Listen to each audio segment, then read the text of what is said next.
I knew something was wrong the moment I walked into my own house and heard a man humming in my kitchen. I wasn't supposed to be home that day. In fact, as far as my wife Sarah knew, I was still lying in a hospital bed recovering from surgery, weak, bandaged and hooked to N4. But I had begged the doctor to discharge me early. I told him I'd heal better at home. That wasn't the truth.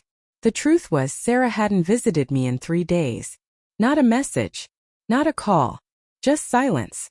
And silence, I learned, is loud when it comes from someone you love. When I stepped into the hallway that afternoon, leaning on my crutch, the house smelled different, like a stranger's cologne mixed with Sarah's jasmine perfume. My heart didn't beat harder. It went still, as if freezing itself before impact. I followed the humming, and there he was. A tall guy standing shirtless in my kitchen, flipping eggs in my pan, wearing my slippers.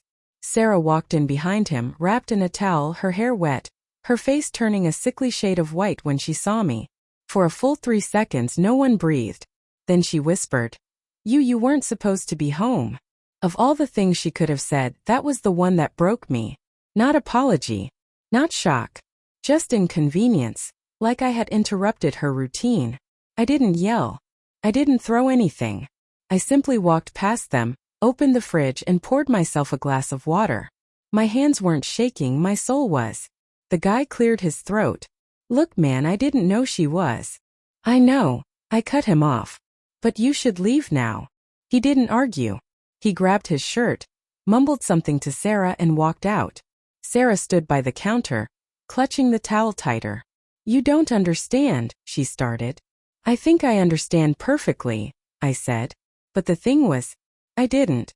Not yet. The beginning of the end. The next day I woke up before her.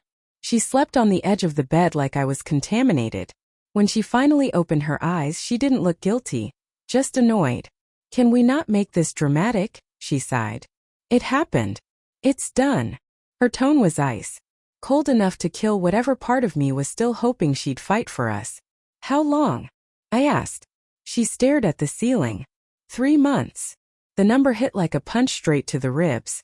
"You brought him here?" She shrugged. "Where else would I go?" Suddenly, the hospital room with its beeping machines and disinfectant smell felt safer than my own home. For the next few days, Sarah moved around me like I was a guest overstaying his welcome. She didn't talk much. She didn't apologize. But she also didn't leave. That's when I realized something. She wasn't staying because she loved me. She was staying because the house was mine. Every bill. Every piece of furniture. Every payment. Mine. Sarah had contributed nothing, except her presence, which now felt like a curse. And that was the seed of my revenge. The quiet setup. Revenge isn't fire. It's ice, slow, patient, and painfully silent. So I started acting normal. I thanked her for small things. I stopped mentioning what happened. I even pretended to believe her when she said it was over. But I was watching. And I knew she was still seeing him. Her phone kept lighting up late at night. She'd slip out to get air for an hour.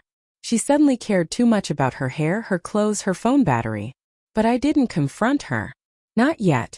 Instead, I made an appointment with a lawyer. I explained everything. The lawyer asked only one question. "Do you want to walk away quietly, or do you want her to feel this?" I answered without hesitation. "I want her to feel this. The revenge." It was a Thursday evening when I put everything in motion. Sarah walked into the house, looking unusually flustered. "We need to talk," she said. "Sure," I replied calmly. "I think we should spend some time apart," she continued. "Maybe I should move in with a friend for a week or two." I nodded.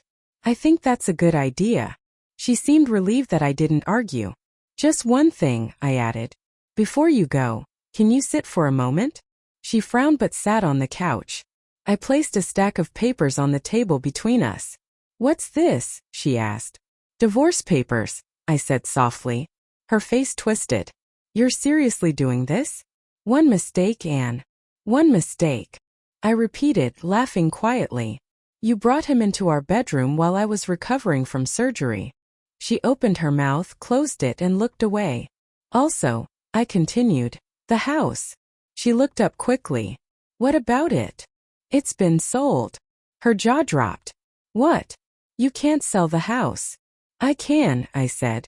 It's in my name. And the sale went through today. She stood up shaking. Where am I supposed to go? I handed her an envelope. The new owner wants us out by next week. Here's your share of the sale. Inside was exactly 0 rupees. She blinked. There's nothing in here. Sarah, I said, you didn't contribute to this house. Not a single bill. Not a single payment.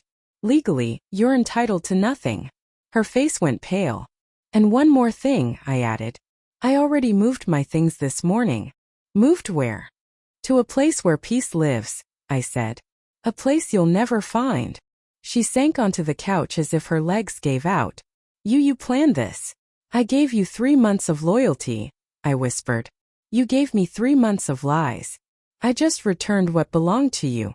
The aftermath. I walked out without looking back. Outside, the air felt different, clean, like it wasn't filtered through betrayal anymore. That night, I slept on a new mattress in a small rented apartment with empty walls and unmatched furniture. But for the first time in months, I slept without nightmares. I didn't get justice in a dramatic movie-style way. I didn't expose her to the world. I simply took back my peace, my dignity, and my future. That was my revenge. And it was epic.